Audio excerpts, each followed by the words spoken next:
Hello everyone, TLSG here, back again with another Daily Marvel Snap video. So today we have another take on the Khazar Zoo Double Down deck. Now, I tried a couple of different versions of this list. I tested out cutting Khazar, cutting Zabu, having Polaris. I had Goose in that spot. It can still be ran, but what Zabu does, at least for me in terms of consistency, is it allows me to have that 4-cost card, whether it be a Khazar, whether it be a Shang-Chi, whether it be a Shanna, to spread power across the board. Zabu allowed me the flexibility to decide which one I wanted to do on which turn. Sometimes having a Moon Girl on 3 was what you needed to be able to be able to guarantee what cards got duplicated after using her effect. And then sometimes being able to curve out your Khazar early, or your 4-cost, or whatever was in that slot, a turn earlier allowed me to position for a better Moon Girl down the line. And so the rest of the deck is aimed at flooding the board on the last turn of the game with just an absurd amount of power. Now, of course, Leech does hurt this deck, but if you're going up against a known Leecher, a known Leech deck, then a lot of times you can be looking to angle your Cosmo that allows you to either block it, or maybe you don't lean all the way in on that last turn play and you curve out some extra power earlier rather than skipping on 5 into getting leeched and only being able to play a handful of cards. And then if you do happen to get leeched on 5, but you've doubled down, you have your double Titania, your double Ant-Man, your double Demon, it's not always a loss. You can still push a lot of that power, you just don't get the extra oomph from the She-Hulk.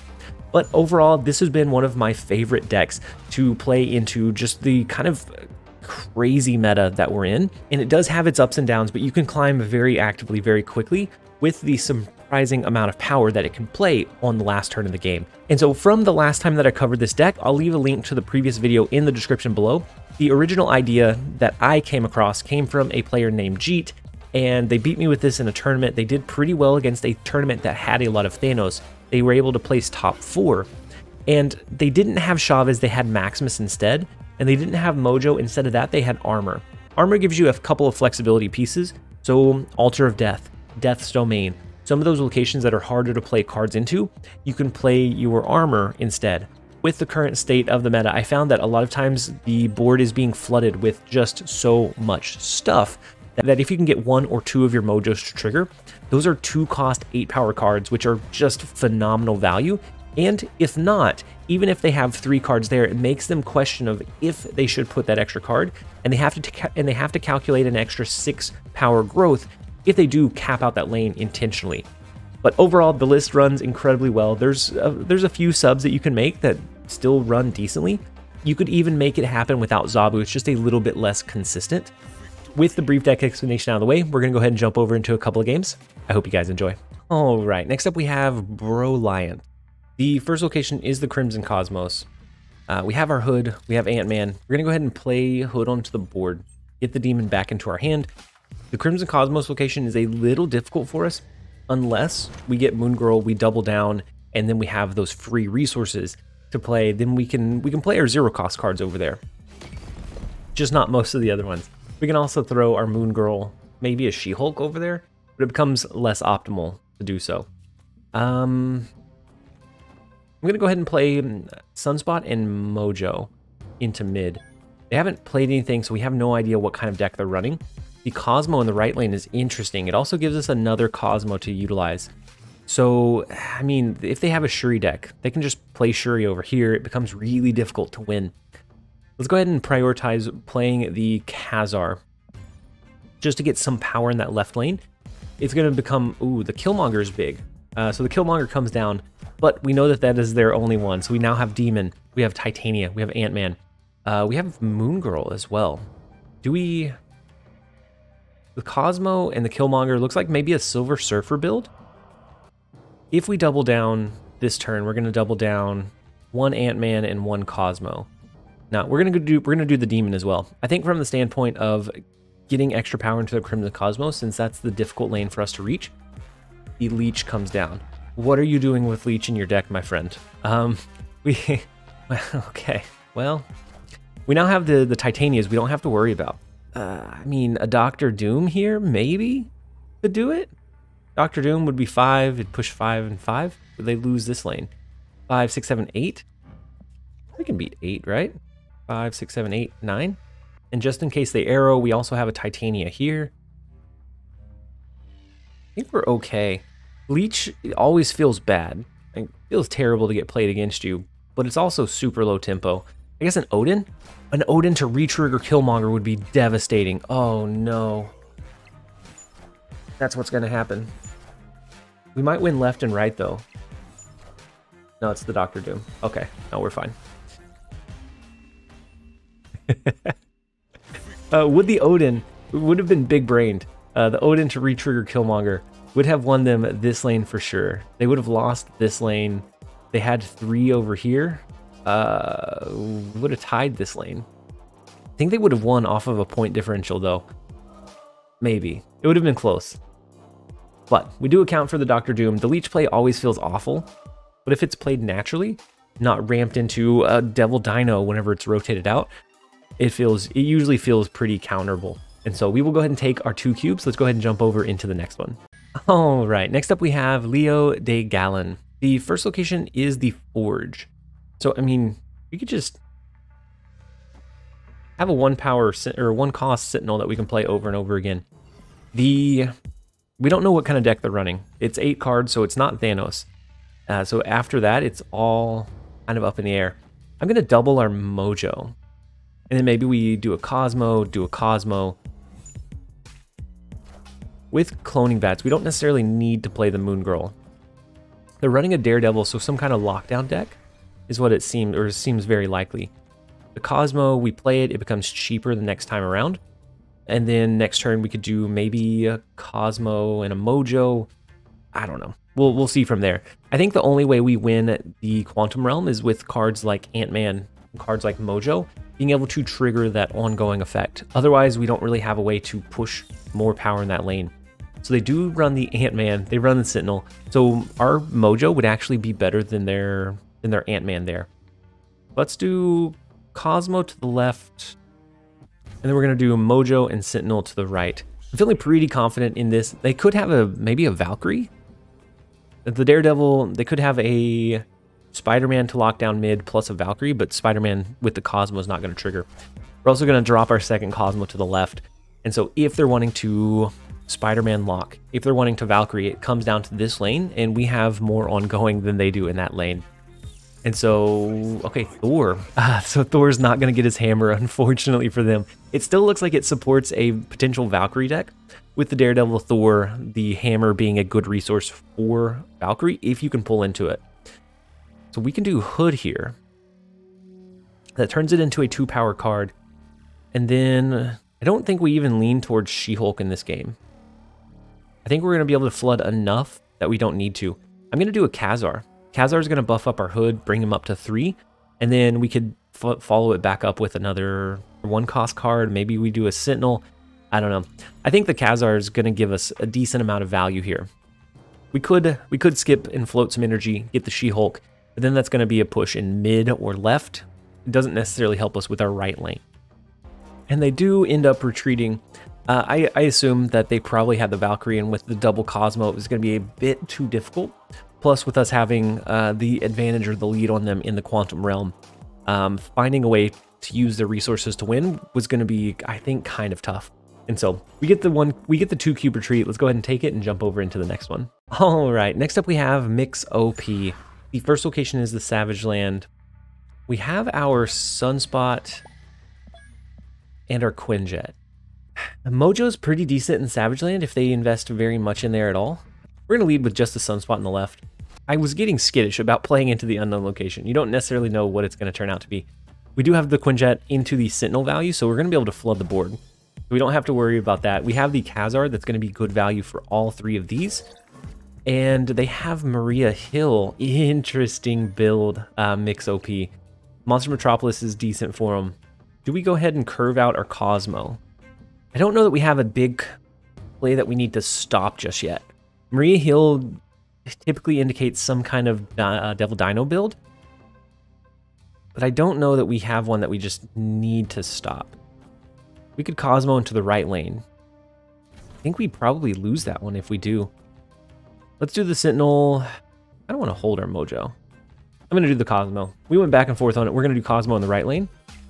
Ooh, we stop their Mantis from triggering, but with the loot cage coming down, that tells me it's probably, or there's a pretty good likelihood that it's going to be a hazmat that comes down in the forge. So let's play the Khazar. That will buff these up just a smidge. And then I don't know, we may skip, if we get She-Hulk, we may skip Float Energy into our Sunspot. If not, maybe we're looking for like a Mojo to get that 2 cost 8 power card on the board.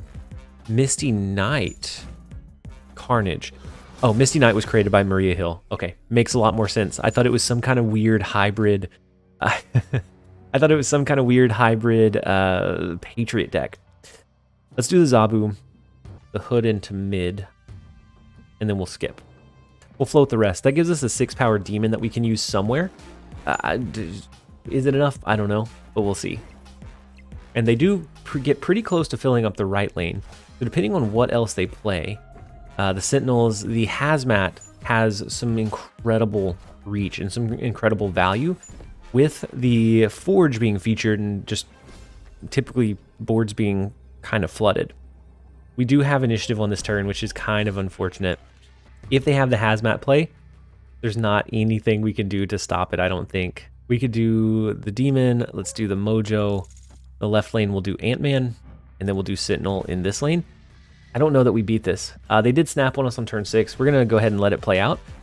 But I don't think we win this one.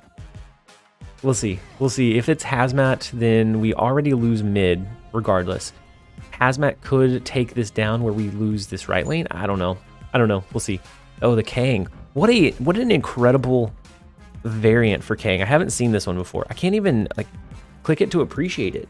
What is this mess? We can't even pull up the Kang variant. It looks like a nice variant from afar. We'll see. They snapped into it. They know what we're playing and where we're playing, but we'll see. They might not cap out the right lane. Do they not cap out the right lane now? Oh, they retreated. So I guess they probably had the Hazmat build, but probably didn't have what they needed. We'll take it. Sometimes we'll take them not having the resources they need. We don't have to mind game and figure out where we need to reposition our cards. So with that one, we will go ahead and jump over into the next one.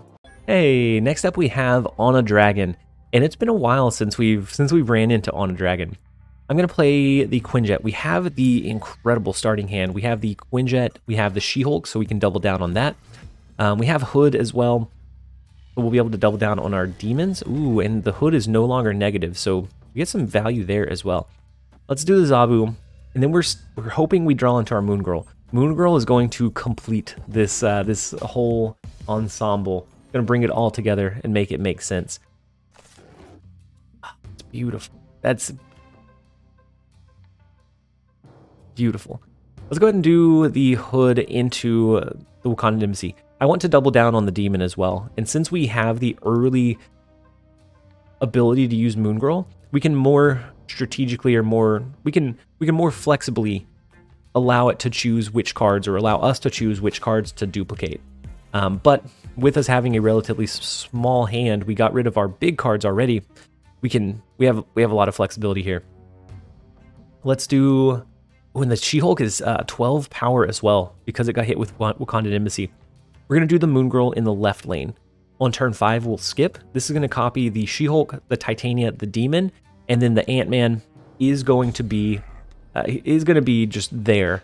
But both demons are free. One Titania is free. Wow, one She-Hulk is going to be free. One's going to be 1 cost. We're going to be able to flood the board. The only thing that could make that better is if we had a Sunspot on the board.